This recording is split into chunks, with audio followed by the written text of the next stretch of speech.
So hi guys, sorry no kay wati update gabi or gahapon kay na-busy jud ko guys, paselo ako. So karon no, day 15 ta sa atong pagbasa sa atong 100 life-changing quotes devotional. So magsugod na ta.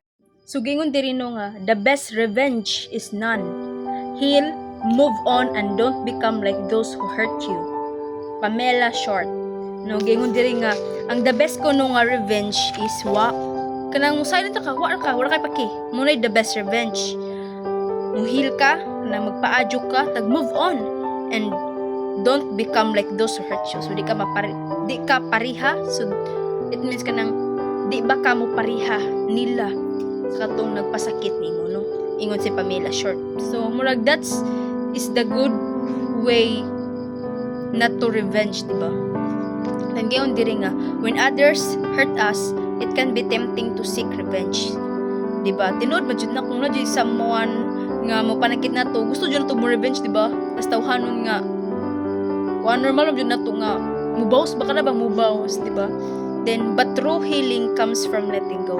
Kay diba kung mo revenge ta kay murag mo okay ta kana ba inana ka na di ka tawag na kanang di ka mahimudyo ba kung di ka kabaws, murag wa kay peace sa imo nga self. That's why nga mo revenge ka, but di daw na tinuod nga healing kanang revenge, no. Then choosing forgiveness over retaliation allows us to grow and move forward in peace. So forgiveness is the key na pud guys, you know. Through forgiveness it allows us na pud to grow and move forward sa peace, sa kalinaw, di ba? Then by refusing to mirror the actions of those who hurt us, we demonstrate strength, grace, and faith in God's justice, no? So why we need to revenge pa man, diba? So as you heal, remember that your worth is not defined by the wrongs done to you. So sa atong pag-heal, di daw ning mga wrong atong gipangbuhat nag-define ka nato, but by how we rise above them with love and integrity. So ma-define ang atong worth sa pag-agi, sa pamaagi, sa atong pagbarog with gugma o integrity, no? Naaga joy equality ba? Or na fairness sa tanan, di ba?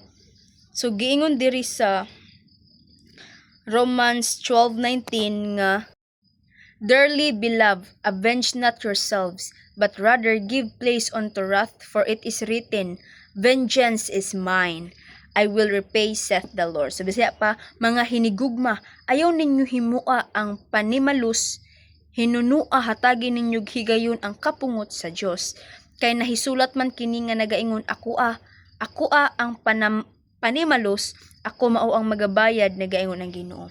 So giingon diri sa Romans 12:19 nga, we do not take the revenge. So ingon diri nga, do not take revenge, my dear friends, but leave room for God's wrath. So no need na nato mo take revenge pa. Ang Ginoo nay bahala nila nga mo bows, no, muhatag. Ang Ginoo nay muhatag og unsa may hatag nga punishment da sa kinuwin. Di na nato need nga mag revenge pa, oy. Samot na nog away, di ba sa result nga kung mo revenge pa jud ta mo gadako na nog away bisa ara nagamadya ano. Anong giingon diri jud ni Pamela Short nga, the best revenge is none. Kanang wa jud hilom ra ba kay I know sa atong tawhanon jud na jud tay guilt na atay mga inana. So ang Ginoo giingon diri sa Romans nga di na ta mo take og revenge. Ato na daw ang Ginoo, ato na ilet ang Ginoo nga sadya mo take og revenge, cause that is the proper way and nicely jud nga pamaagi para wa tay mahimo nga sa tawag na dautan. So kung palabi na pud tag revenge ngano mako-commit na tay crime, di ba? Like magpatay inana nganong di na jud ta mo revenge guys, kay nganong mo revenge pamantang na naman ang Ginoo. Ang Ginoo nay bahala. Let God ang mo revenge sa imong kaaway. I-pray na siya. Ang the best way no kay i-pray na siya. Ang Ginoo nay motabang nimo. Ang Ginoo nay motabang in ato nag-away nimo. Pasagdaira to siya kay kuno to patagad. Bitayan na ba? So let God rajud ang mo take sa revenge sa imong kaaway, no. ayun na pag take og revenge kay musamot ra jud away. So that's all.